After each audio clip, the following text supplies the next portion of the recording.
Jadi sebetulnya awalnya yang punya ide tentang warisan itu dari produser kita Ernest Prakasa. Jadi dia sekitar 2 tahun yang lalu pernah punya premis film judulnya Gara-gara Warisan, cuman memang belum ada ceritanya.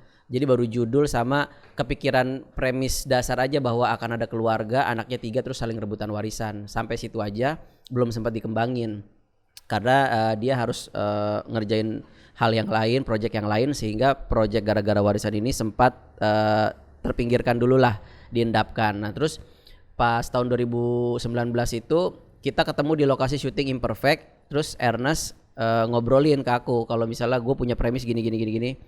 Terus pas gue denger kayak wah itu seru tuh, bisa dibikin komedi juga. Kalau misalnya warisannya, bayangin kalau misalnya bapaknya ninggalin warisannya guest house, itu pasti nanti bakal terjadi kelucuan banyak di guest house itu, bisa antara pengunjung dan penjaga guest house, pokoknya bisa jadi seru.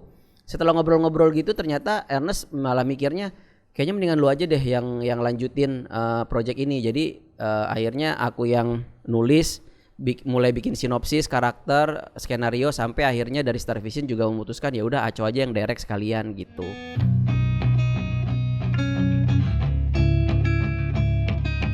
Ya itu tadi, karena warisan itu kan hampir semua keluarga akan mengalami, itu yang pertama. Jadi masalah relatability-nya akan lebih luas jangkauannya kalau kita bahas soal warisan. Yang kedua ya itu tadi ironinya, maksudnya yang seharusnya itu menjadi momen yang menyenangkan, tapi kok malah selalu jadi jadi bibit pertikaian setiap keluarga gitu. Jadi kayaknya ada sesuatu yang salah di sini yang harus dibenerin, dan mungkin melalui medium film mungkin ini bisa menjadi sebuah pencerahan gitu untuk jadi tontonan, apalagi nanti tayangnya pas Lebaran. Jadi harapannya keluarga tuh nonton film yang bisa memberikan value buat keluarga itu sendiri gitu. Makanya message-nya kayaknya pas kalau misalnya kita bikin konfliknya tuh dari warisan.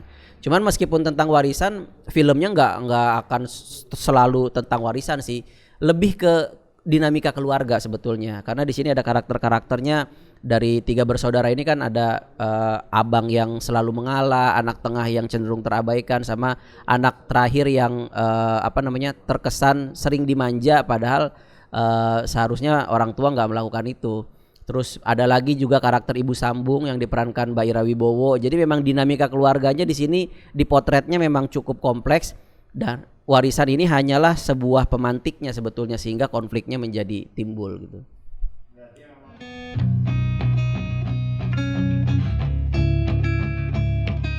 Tantangannya pasti masalah peraturan pemerintah ya, karena kita harus menaati PPKM.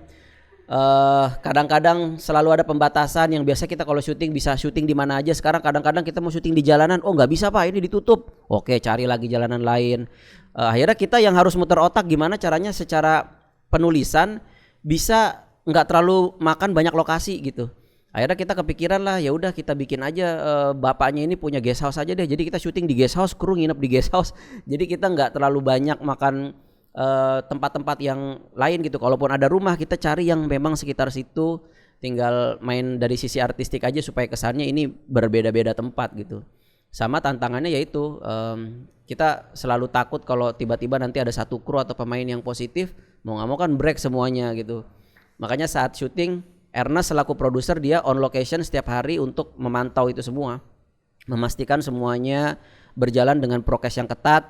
Kita nggak ada yang keluar dari tempat syuting selama sebulan, jadi kita bareng-bareng karantina sambil syuting tuh di situ.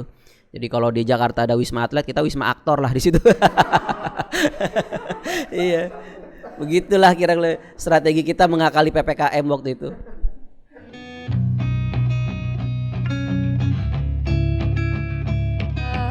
Kalau buat aku mungkin lebih ke ini ya.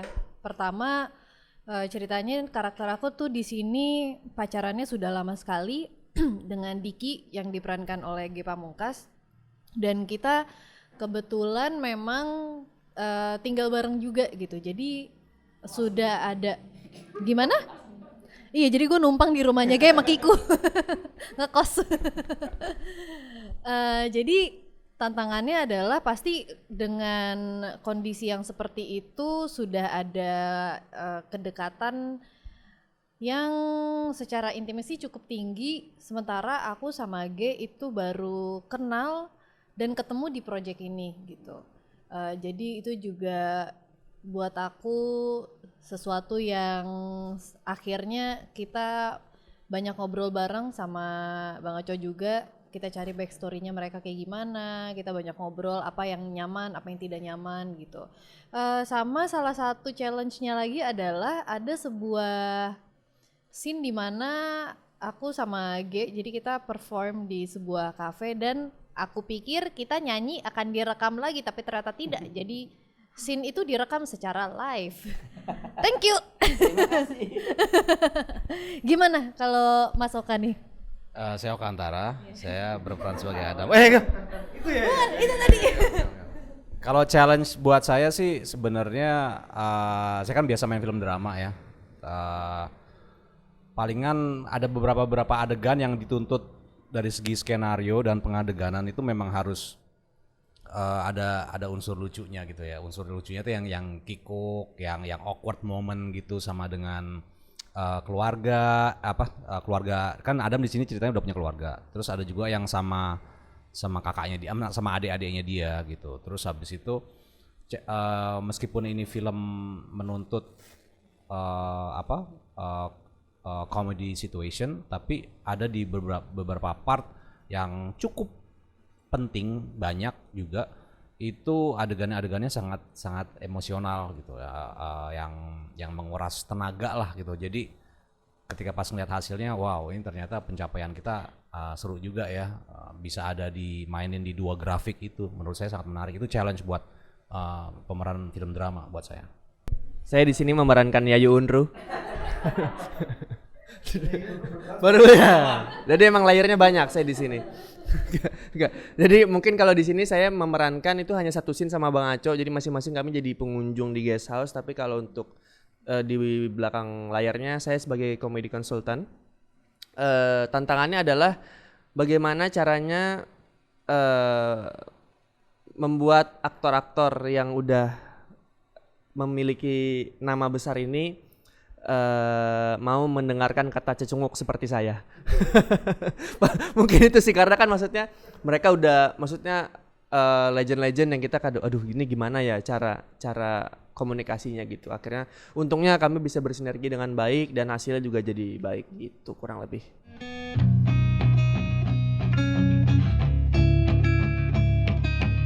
Pesan yang ingin disampaikan, sebetulnya sih kita pengen ini jadi film hiburan lebaran keluarga karena kemasannya komedi. Jadi kita pengen menghibur penonton di lebaran ini keluarga.